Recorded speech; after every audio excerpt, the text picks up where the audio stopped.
Olha que noite! Que atropelo foi esse lá no Etihad? O Real Madrid não foi para Inglaterra brincar, não. Foi para dar uma aula. E é isso que a gente vai ver agora, como é que os merengues simplesmente passaram o trator em cima do Manchester City. E no meio disso tudo, quem?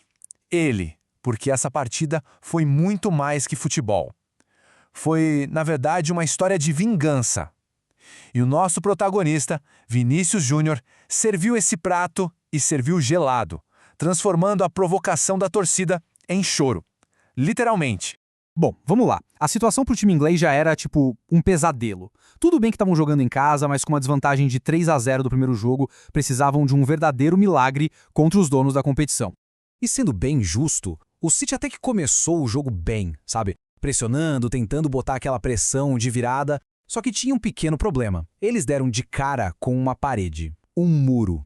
Olha, a empolgação da torcida ali não durou nada. Primeiro foi um chute forte do Sherk, logo depois uma bomba do Rodrigo no ângulo, e nas duas, o Courtois foi lá buscar de um jeito espetacular. Cada defesa daquelas era um balde de água fria no estádio inteiro. Sabe o que é o mais louco? É que a gente chegou num ponto em que a grandeza dele em jogo grande virou normal. E é isso que assusta. Não é uma fase boa, é o padrão dele. É um dos maiores da história. E não tem nem discussão. Então, com o gol garantido lá atrás por aquela muralha belga, era a hora da estrela do show, né? Fazer o estrago de verdade lá na frente. E o Vinícius Júnior, nossa, ele tava com a faca nos dentes. Agora, olha só essa sequência, que coisa de maluco. É o lance que acaba com o jogo. Em questão de minutos, a genialidade e a pura insistência do Vini criam uma chance do absoluto nada, forçam um erro de puro desespero, causam uma expulsão e... gol. Acabou ali. Fim de papo.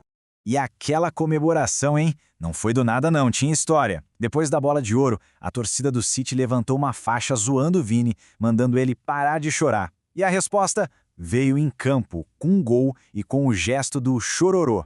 Ele não só eliminou os caras, como fez questão de devolver a provocação na casa deles. É impressionante o Vini, né? Porque ele perde uns gols que a gente não acredita. Mas na hora que o negócio aperta de verdade, o cara vira um gigante. E os números estão aí, não mentem. Agora ele é o brasileiro com mais gols na história do mata-mata da Champions League. Simplesmente um jogador feito para esses momentos. E aí, o que aconteceu? Com um jogador a menos, com aquele placar agregado já impossível, o time do Guardiola simplesmente desmoronou, quebrou. O que a gente viu em campo foi puro desespero. Pois é, no momento desses, cadê a grande estrela do time? O artilheiro, o cara que deveria ser a salvação. Ele até fez um golzinho lá, o de honra, no final do primeiro tempo, mas sinceramente foi só um detalhe. No resto do jogo, cadê o Haaland? Sumiu, desapareceu em campo. Foi um fator nulo para o time dele. Vou voltar para esse lance do Bernardo Silva porque, pelo amor de Deus, foi puro pânico, um erro infantil. Ele faz o tal do movimento adicional com o braço bem em cima da linha. Não tem o que discutir. Foi o lance que carimbou o passaporte do City para fora da competição. E como se tudo isso não fosse suficiente para fechar o caixão com prego e tudo, o Vini foi lá e...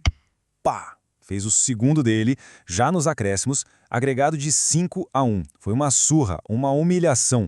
Quando o juiz apita ao final do jogo, fica aquela sensação, né? Que não foi só um jogo de futebol.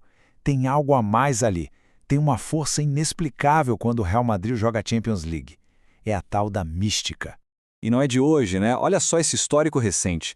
É uma eliminação dolorosa atrás da outra, viradas que ninguém acredita, gols no finzinho. O Real Madrid virou, sem a menor dúvida, o grande carrasco, o pai do Manchester City na Champions. No fim das contas, a gente pode analisar tática, jogador, mas a verdade é uma só e é aquele clichê que nunca morre: a camisa pesa. A camisa do Real Madrid na Champions League, ela simplesmente pesa mais. E depois de um jogo desses, sério, tem alguém que ainda duvida disso?